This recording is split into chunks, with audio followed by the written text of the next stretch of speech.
From the Opopco Studios in Oklahoma City, this is our Football Friday Hangout. I'm Jenny Carlson, sitting in for the away Mike Sherman, and we've got some of our college football coverage team joining us today because, as we know, the games are over, but lots of football to still talk about as this offseason is really heating up for both the Sooners and the Cowboys. Joining us right now, Barry Trammell, columnist. Barry, how's it going? Very well, very well. Fantastic. And Ryan Aber, Oklahoma beat writer. How's it going, Ryan? I'm doing fantastic. How you doing, Jenny? I'm well, thanks. All right, well, let's get started first with some questions about recruiting. And Ryan, we'll start with you. That's a good place to start. If you're going to talk recruiting, starting with Bobby Hebert is an excellent decision.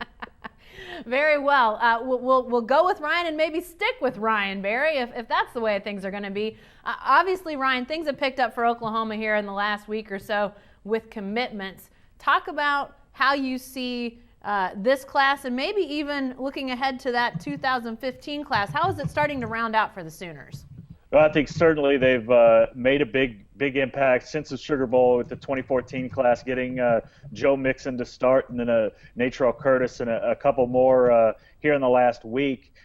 They've got a chance to make continue to make big runs. DeAndre Clark from Douglas is committed to LSU, but said he might make a switch on signing day. OU has made a big push with him. Stephen Parker, the safety from Jinx, is a big-time guy, and he seems to be leaning OU as well. If they get those guys, that's a huge close, and they're already making big runs with their 2015 class, especially with the positions where the new coaches are. Jerry Montgomery and Bill Bedenbaugh especially have already had a solid start to 2015. Their offensive line class might be done for 2015 already. Wow. Well, Ryan, you've only been on the Oklahoma beat a year, but you've been around long enough to see recruiting classes and that sort of thing. The push that Oklahoma's gotten after this Sugar Bowl victory, is it still even a little bit surprising to you just how much of a push that has given them? Yeah, it is. And Oklahoma's coaching staff, since Bob Stoops has been there, has had a reputation of finishing their recruiting classes strong, having good months after the bowl game until signing day. But already, just a week after the bowl game, this is already one of the biggest late pushes that they've had. Well, Barry, I'm not going to ask you about recruiting, but I do want to ask you about Baker Mayfield, the Texas Tech quarterback who's transferring. Sounds like he's still intent on going to Oklahoma. What do you make of this whole thing? And what about the quarterback surplus? I mean, is it possible Oklahoma could have too many quarterbacks next season?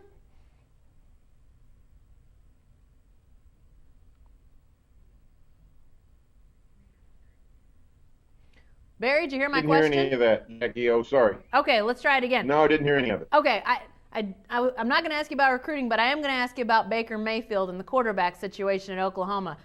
First of all, surprised at all? Okay, now that I can deal with. Okay, all right. Are you surprised at all that the Texas Tech transfer is still insistent on going to Oklahoma? And secondly, is it possible Oklahoma could have too many quarterbacks heading into next season? You can never have too many quarterbacks, especially if they haven't done a whole lot. Now, if you get two or three that's done a whole lot, that's a problem. But right now, Sooners really, Mayfield doesn't have a lot of notches on his belt. So I think it's great for depth. But I think what's going on with Baker Mayfield, it's got to be a girl. He's got to be chasing a girl to Norman. What else could it be? Why would you come to Norman and get in line behind all these other guys that were recruited and have scholarships and some have done stuff? I don't have any idea. It's got to be a girl. So that's he would not be he wouldn't be the first. He wouldn't be the first to have his head turned by a good-looking Oklahoma girl. So I can't say I blame him.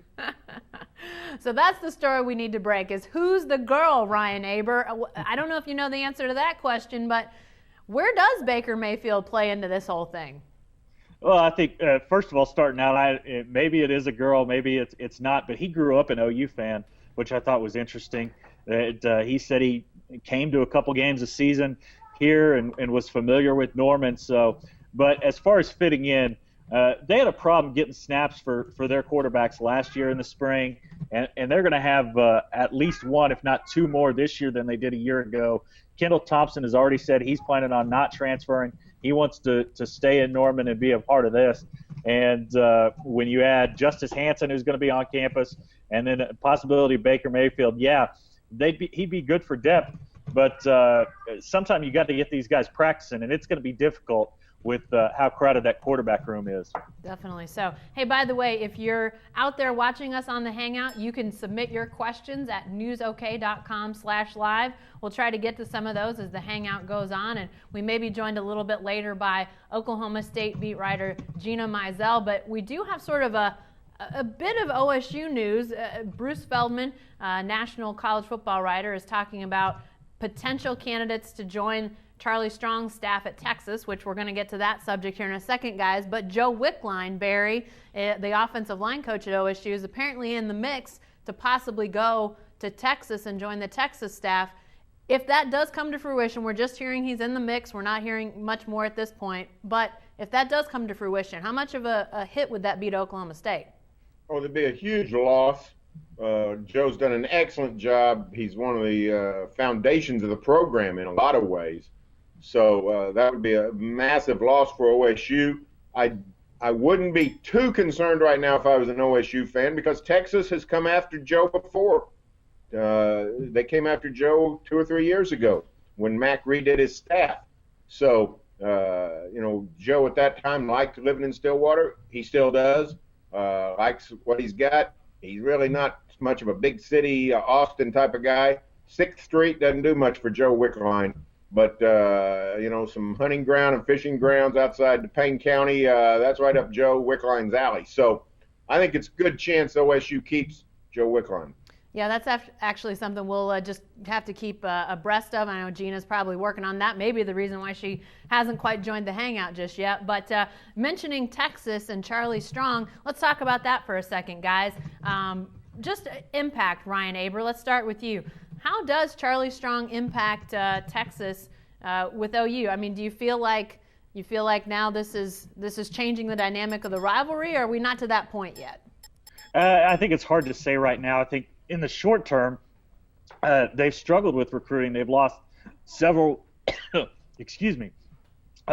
recruits over the last few days as Charlie Strong has been in place and starting to put his staff together.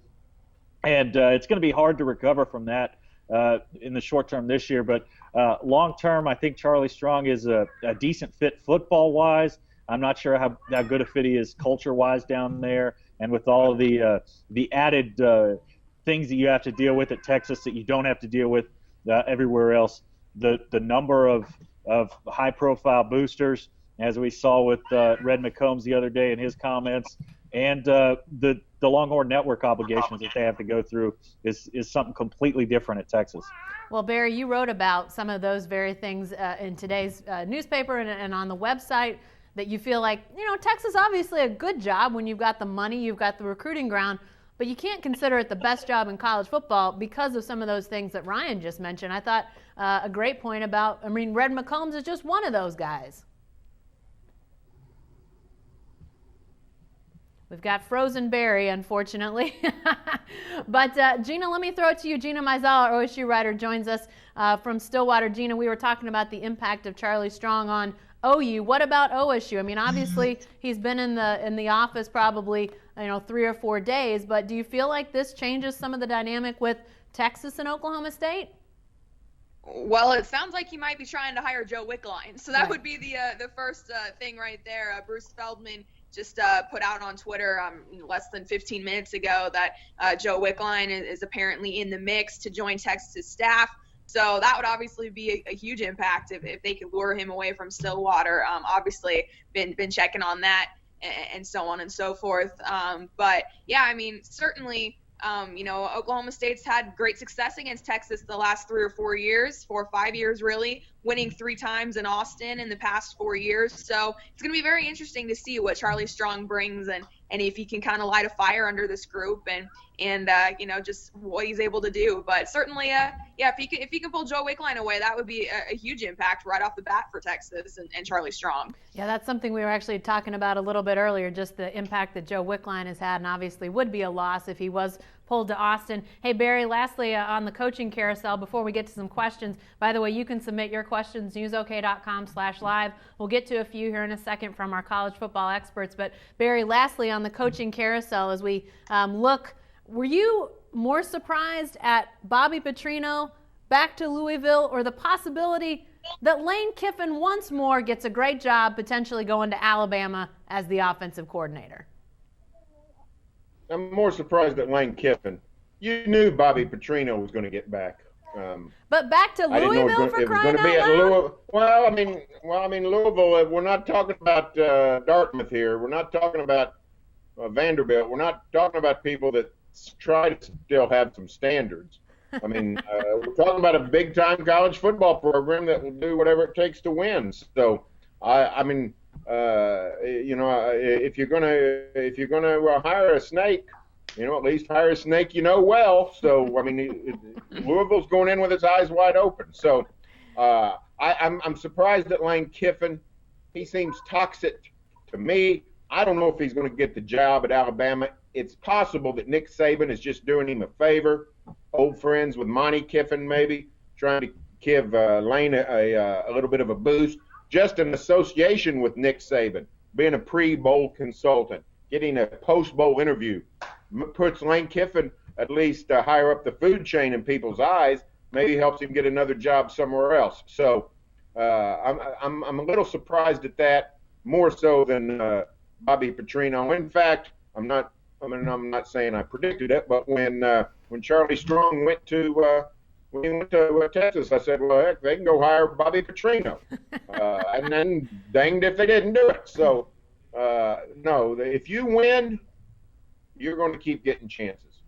Apparently so. I think one of my favorite things on Twitter yesterday was, I can't even remember who it was, but when James Franklin to Penn State was announced, somebody tweeted, well, Vanderbilt has to reach out to Bobby Petrino, don't they?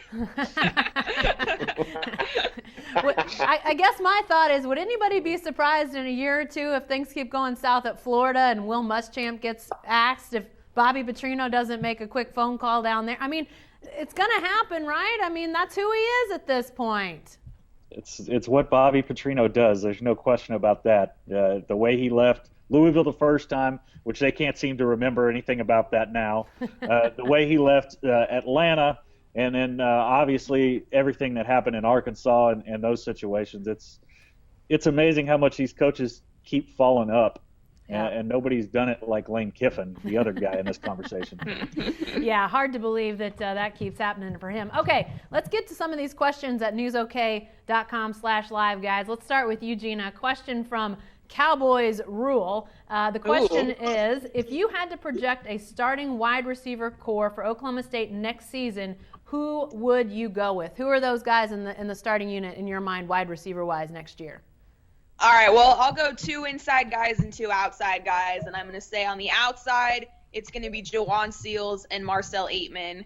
And then on the inside, I'm going to say Tyreek Hill and potentially Austin Hayes, if he's actually, comes back from injury and is good to go in that respect. He had moved to the inside from the outside before he got hurt this year, so they were kind of projecting him to be there anyway. So Brandon Shepard, obviously, I think will be in the mix as well. But I think Marcel Aitman with his big body, I think it kind of gives a different look from Jawan Seals, who is a little bit more of a speedster. So that would be my projection right now. And obviously those are a lot of new faces with Tracy Moore, Charlie Moore, and now Josh Stewart moving on.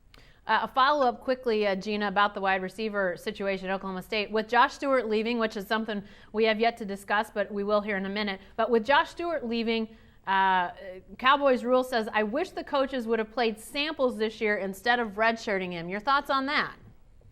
Yeah, I mean, I think he'll help in the slot as well. I mean, it was kind of a crowded receiving corps, so I don't know how many touches he would have gotten this year. So do you want to burn his redshirt year just maybe for a few touches? But I think he'll definitely play a role in the slot. Obviously, David Glidden is a guy who filled in nicely for Stewart when he first got hurt in that Kansas game. And Tyreek Hill, the guy I just mentioned, the junior college guy, super, super, super fast. I'm actually writing about him for Sunday's Oklahoman, and he's a guy that can stretch the field both horizontally and vertically. He can get the ball on toss sweeps. He's played running back, so you can line him up in the backfield and just hand the ball to him. So he fits the Stewart mold because of his versatility, but he can also stretch the field vertically more than Stewart can. So I think he's going to be a real weapon. They were already counting on him for 2014, but now with the Stewart news, I think he's really going to be in play next year. All right, interesting stuff there. Obviously a position to watch with those guys lost. Ryan Aber, let's turn to you for a quick question from our live feed, a question from Carter.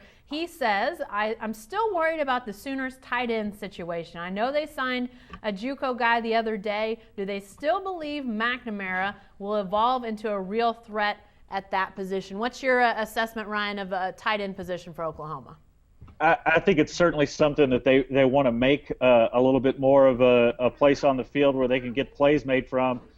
They started to do that a little bit. Really, for the first time, we saw the tight end work into the offense and anything more than a blocking mode at Bedlam. And then they actually threw 2 passes to a tight end in the Sugar Bowl, which was stunning for what they'd done the rest of the year. But I think they think that McNamara can still be a playmaker there, and they've started to make that more of an emphasis in recruiting moving forward with Jay Boulware.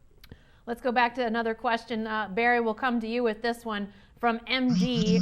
MD says, who will be the starting quarterback at OSU? Will it be J.W. Walsh, or will someone else emerge in the spring? Obviously, this is the million-dollar question for Oklahoma State, but what's your feeling about who's going to start for the Cowboys next year?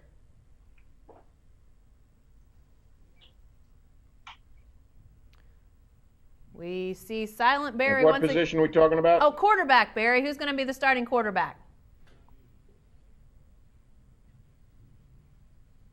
And we've lost Barry again. Oh, okay. Quarterback for the Cowboys. Well, I mean, I think it'll be Walsh starting out, of course.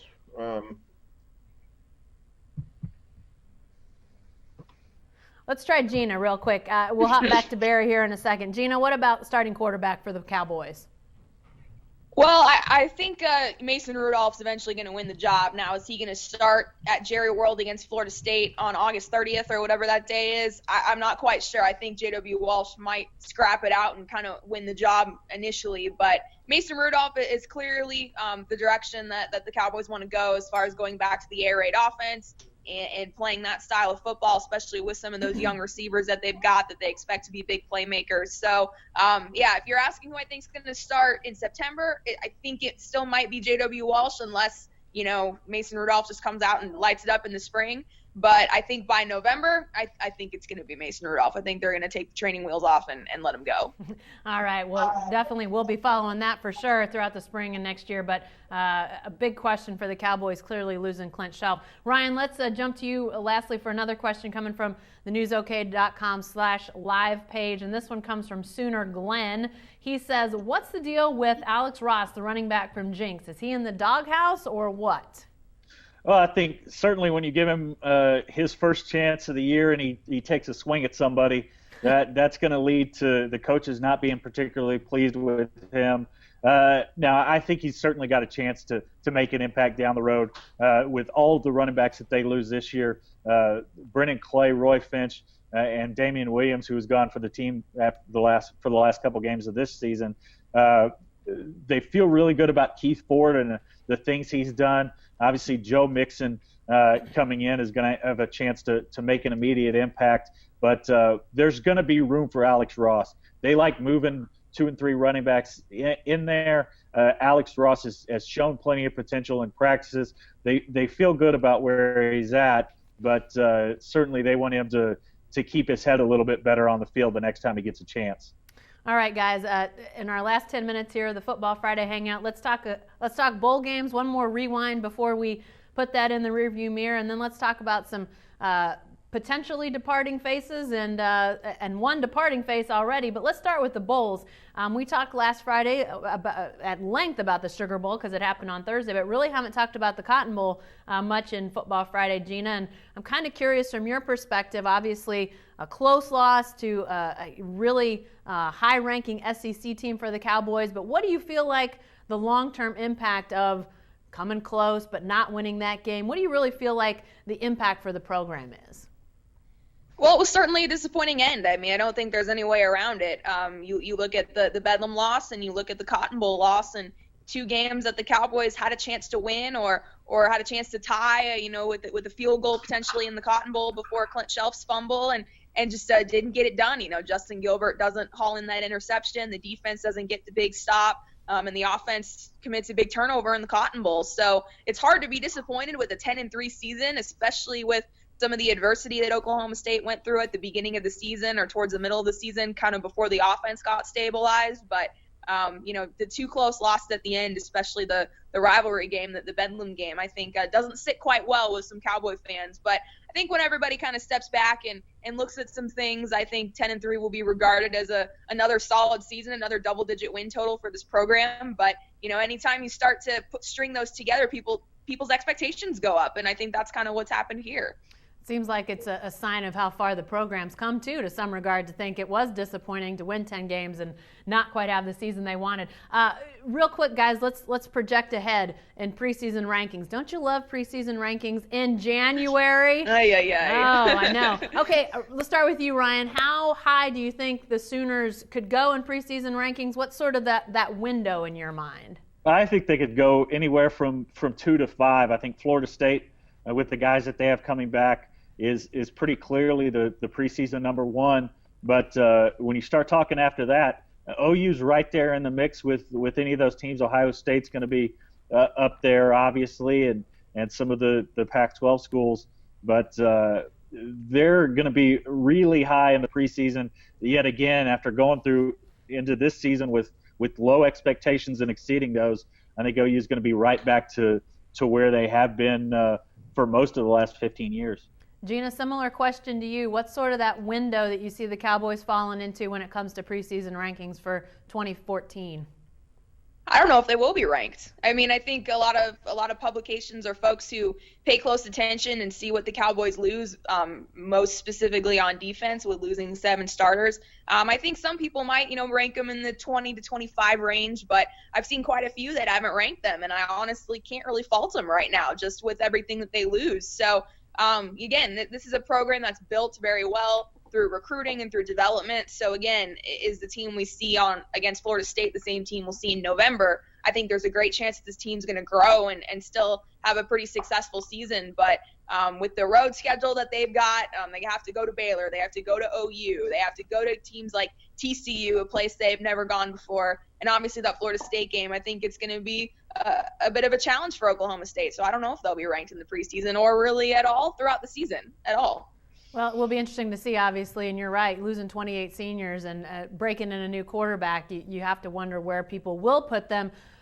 Anybody, either one of you guys want to take a crack at who you expect to be the 4 teams in the playoff for the first time this next season? Anybody got a Final Four that they want to throw out? I'll give it a shot. All right. Florida State, I think, is a pretty obvious one. I think Ohio State, I think the team that they have coming back, and I still think the Big Ten's a little bit down. I think that they make it. And then I've got to go with an SEC team, right? I think Alabama bounces back and makes the 4-team playoff again. And I'm going to go the last spot is between a second SEC team and a Big 12 team. And I think OU makes it. I think with the schedule that they have next season, they don't have their biggest non-conference game is against Tennessee. It's at home. They only go on the road to play Tulsa in non-conference. I think that they get through the schedule and make the inaugural 14 playoff. All right, an interesting 4. Gina, you got 4 you like? I like that pick. Those are good picks. I think definitely Florida State and Ohio State, you got to start with those 2. And then, yeah, an SEC team, I think Alabama or potentially Auburn could be in that mix. I think maybe the Iron Bowl might be what would you call it, a quarterfinal game, so to speak, to then get to the semifinals. And then I think, I think OU out of the Big 12's got a great shot. And I like Oregon potentially, too, out of the Pac-12, especially with Marcus Mariota coming back. They've kind of slipped up the past couple years and losing a game that they really shouldn't. Actually, they lost 2 games that they really shouldn't have this season. But I think with Mariota coming back, like I said, they lose DeAnthony Thomas. He decided to go early to the draft. Obviously, Oregon just keeps reloading on the offensive side of the ball. So I think they definitely have a shot, too, especially in the Pac-12, which has been a pretty good league the last couple of years. Yeah, I'll throw out another Pac-12 team. I kind of like Stanford to maybe get there. Yeah, mix. Always. They're always in the mix, too. So, and even maybe UCLA with Brett Hundley coming back. I think they could, be a good team as well with Miles Jack and his two-way prowess and all that stuff. So maybe one of those squads, whichever one wins that league. Yeah. And I think that's the reason that I didn't put a Pac-12 team in there, is because of those 3. I see them a lot of good teams like beating up on each other a little bit as the season goes on. I think that might knock those guys out of the 14 playoff. Right. Interesting point. Yep. Interesting point there. Well, let's real quickly before we run out of time talk about some guys that might be coming and going. A guy we already know, Gina, that's going is Josh Stewart. He decides to leave Stillwater a year early, enter his name in the NFL draft. We could debate probably for a long time, good decision, bad decision, but I think the more pressing question for Cowboy fans is how this affects Oklahoma State next season. What's your feeling about that impact on the team moving forward without Josh Stewart? Yeah, well, first of all, for the good decision, bad decision, I think he's going to be a later round pick. He might be like a Joe Randall type situation who went in the 5th round last year, and that's not super high, and he maybe could have improved his stock by coming back for his senior year, but obviously his personal story and some of the off the field stuff has been well documented. So in a lot of ways you understand why he decided to go. But as far as it impacts Oklahoma State, I mean, I think we kind of talked about it a little bit earlier with, I think, obviously someone's just going to have to step up in the slot, and I think Tyreek Hill is suddenly going to be that guy. Now, they originally projected him to play the other inside receiver spot, the Y receiver position, but I talked to Casey Dunn yesterday, and he said that with Stewart moving on, they might have to reevaluate some things and possibly move Hill to Stewart's spot. So that'll be interesting, but he'll be in the mix. Like I said, David Glidden will be in the mix. Rashad Samples, who one of our listeners brought up, will be in the mix. Guys like Blake Webb, Austin Hayes, and so it's going to be interesting to see how they decide to try to make up for his loss. But if you want to look at one guy, I do think Tyreek Hill is that one guy that can come in and make a big impact right away. The deadline for underclassmen declaring for the draft is January 15th, so we're not quite there, but getting pretty close. Gina, Ryan, maybe let's start with you. Do you expect any Sooners to declare? Bob Stoops said some guys did ask for grades, said that a few weeks ago. Do we expect any declarations by the Sooners? No, and if any of the underclassmen on this team left, they frankly wouldn't be very smart, because they've got some guys that are sophomores and redshirt freshmen that are certainly going to have chances to come out early. I mean, Eric Stryker and the job he did this year, Charles Tapper, those guys. But there's a gap there with this junior class that there's some really good players in it. Julian Wilson is one that stands out, but nobody that it seems like is even borderline to make that jump to the NFL. So I think that if they're smart, they stay around. Gina, what about from the Cowboys' perspective? Anybody that we might not be thinking of that could potentially leave? No, I'd be really surprised. Again, kind of like Ryan, the biggest impact junior was Josh Stewart. Right. So they had a good mix of obviously the seniors that we talked about, plus some younger guys coming up through the ranks. So if anybody else declared, I'd be super surprised. So I think Josh Stewart's it. Glad we got that out of the way, and we can kind of move on down the road after that. Hey, Ryan, let's close with this. A guy that is not going to the NFL, but question of where he will be the next season is Blake Bell. What's your best guess on him and possibility to transfer? My gut is that he sticks around at this point. I think the years that he's put in investment into this program, certainly we saw this year that even if he doesn't win the job, he's got a chance to make an impact as the year goes on. And I think that he's a guy who wants to finish that out. Now he's going to have some opportunities to leave, and there's things that you would make you think that he would be leaving. His best friends on the team are Gabe Eichert, Trey Millard. They're both gone after this year. But I think he's going to stick around. I think he's going to stick around, be a backup for a year. I'm not sure he's thinks about a position change at this point in his career. But I think that OU certainly wants him to hang around for his senior year. Well, we know Sydney wants you to go, Ryan, and Gina, we know Joe Wickline might be needing you to pay some attention to him. So with that said, guys, thanks so much for your time today. We appreciate it. And to all of you watching out there, thanks for joining us on this Football Friday Hangout. Be sure to stay with the best coverage team anywhere at newsok.com and every day in the Oklahoma.